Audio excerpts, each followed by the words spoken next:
Hello, everyone. Hope everyone's having an awesome day. Today, we're going to talk about Trump has signed an executive order making elections secure, make them less cheatable. I'm about to read you his points of views or his stuff to make elections secure in just a little bit. But finally, ladies and gentlemen, no more fraud. Hopefully, I'm not saying there's never going to be fraud, but Trump's going to make sure there's less frauds in the net. Which technically the next election is actually in 2025. We got a Wisconsin Supreme Court election on April 1st, which is on April Fool's Day. No, it's not April Fool's joke. There's a real election on that day. And this is awesome, people. We do not want cheated elections. I think the 2020 election was cheated. If you go back to 2020, you could tell there's photos of them sneaking 30 mail ballots. Sorry, you cannot sneak in 30 mail ballots in.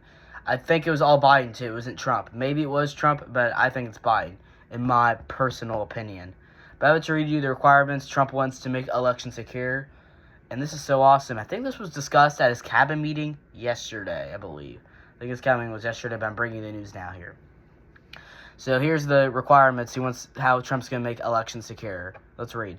Require documents government issues proof of a U.S. citizenship on its voter registration form. Constitution federal elected relates funds on states complying with the integral measure set forth by federal law.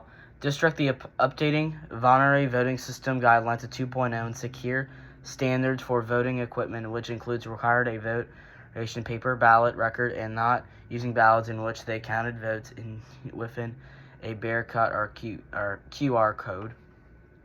So that's District the Attorney General to enter into information. Shared agreements with states' election officials to identify cases of election fraud on other election laws violated. Takes promptly actions against states that count ballots received after Election Day in federal elections. So Trump's trying to end the election fraud, but because in 2024, it took California, if you guys... in 2024, California, I think it took them a while to count the ballots. I don't know. I think it was 3 days to finally call it. Harris still won. Actually, I might be wrong, but it took them a while to count ballots there. So Trump wants to make it less. They want the states to count faster, and he's going to try to punish states who do not count faster. I like that. We need the elections. We need the elections to come in. It shouldn't really take that long to vote. 2020, it's I heard it took 2 weeks.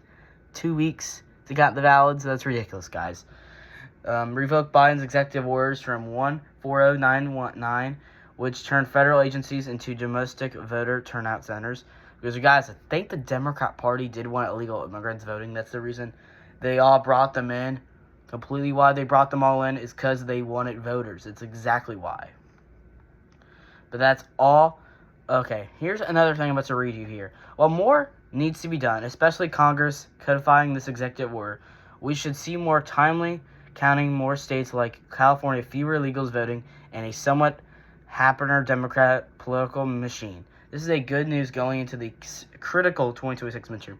So this will be going into effect in the 2026 midterm, which is some awesome news there. We love to see it. And guys, the fraud is over. Election fraud is coming to an end. It's awesome. Guys, I'll see you in the next one. Hope everyone's having an awesome day. Awesome Tuesday. Don't you guys love the view? Don't you love the view outside? I do too. But anyway, that's gonna off the video, everyone. Thanks for watching. I hope you have an awesome day, awesome Tuesday, and an awesome day. Bye-bye.